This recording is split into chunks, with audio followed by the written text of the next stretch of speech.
Hi guys, last game of the season coming up, and for the last 2 weeks we've been playing an interesting prototype game that never saw an actual release. That game is QB3, a twin stick shooter featuring a colour vector display whereby you dispatch a series of enemies on different faces of a cube. I did enjoy the game, but Robotron this isn't. The action certainly picks up and it becomes pretty frantic as you make progress through the levels. But there are a few things that make the game a little frustrating. Some of those are related to it being a vector game, such as the shape and size of your character, but also the weapon that doesn't have the fastest rate of fire and is a series of projecting lines rather than bullets. Sometimes enemies seem to get around your shot and still kill you. That said, it did grow on me once I got used to the game mechanic. Something that's quite good is the gathering of the dollar symbols that reward extra lives for every 6 you get, but also double the scoring of each face of the cube. This provides some nice risk versus reward. So a reasonable game here, but no classic. Let's take a look at the scores. I've had just 11 scores sent to me as we get towards the end of the season.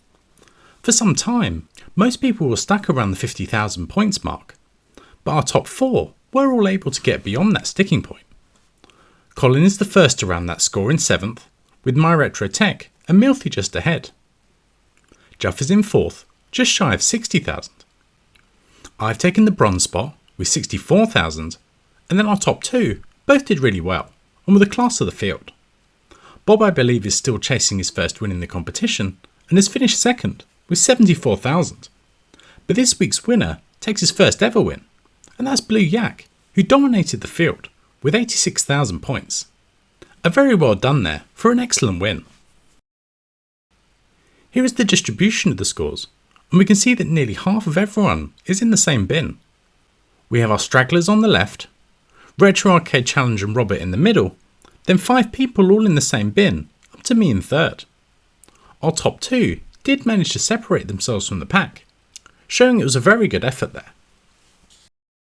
Next up is the difficulty curve, and we can see the changing gradient in the middle. Early on the curve climbs steeply, suggesting it's easier early on. The curve then flattens right off, suggesting it gets much more difficult quite quickly. That would be consistent with my experience that cubes 5 and 6 are much more difficult than the earlier ones. Finally, the progress over the week. We can see that most people were making progress early on and then being stuck on similar scores around 50,000. It has only been in the last couple of days that people have broken out of that space. Blue Yak being the first into the 60,000s, Juff then got his 59,000, I hit 63,000 last night, and then in the last few hours of the competition, Blue Yak put in his winning score and Bob jumped me and Juff for 2nd. Before we find out our final game of the season, let's see how the table is doing. Few people who played just 3 games this season. There will be a 5-game minimum like normal, so they've been removed and scores adjusted. That win for Blue Yak has seen him jump 2 places into 9th. It's close between him, Colin and Milthy for the lower places of the top 10. My Retro Tech has got ahead of Mark, who said he won't be playing anymore this season due to work. Bob is just behind those guys, so there's a bit of a battle for 5th. Robert is in a pretty safe 4th, and then our fight for the top spot is coming to a close. Graham didn't play QB3, so he's dropped to 3rd, and out of the running for the win. Juff is now in 2nd, but somehow it's me in the lead, with an almost unassailable gap. Let's see what the final game of the season is, and if I can bring the win home. We're on to the final game of the season, and our next game is one beginning with R. Let's hope it's a good one. I've had 9 games sent to me, with both Rock and Rope and R-Type Leo getting 2 votes each. My choice is Radigy, a cel-shaded shmup on the Sega Naomi. So for the last time this season, let's set things going and see what we get. Okay, it's slowing down. Or could it be Robocop? I think it is. So I've never played Robocop. I think it's kind of a side-scrolling action game where you can kind of shoot. So yeah, I'll go look it up, make a video, and be back in a sec. Serve the public trust, protect the innocent, uphold the law.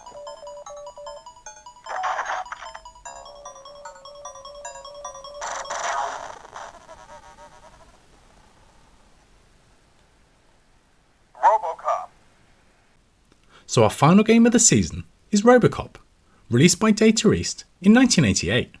My first guess was that this was a cash grab given the popularity of the film franchise, but it seems that this game is held in pretty high regard. It's a mix of 2D beat 'em up and run and gun. A quick play, and it seems decent. I've enjoyed Rolling Thunder and Sunset Riders when they came up. Both require you to memorise the stages. I'm guessing this will be similar. A different genre to everything we've had so far this season, so it could be worse. It's also on the Mister, which is always a plus. We'll be using the World Revision 4 ROM with default settings as usual. Given this is the last game of the season, our next game will be a champion's choice, hopefully from me. So I hope Robocop goes down well, and I'll be back in a couple of weeks to wrap up the season. See you then.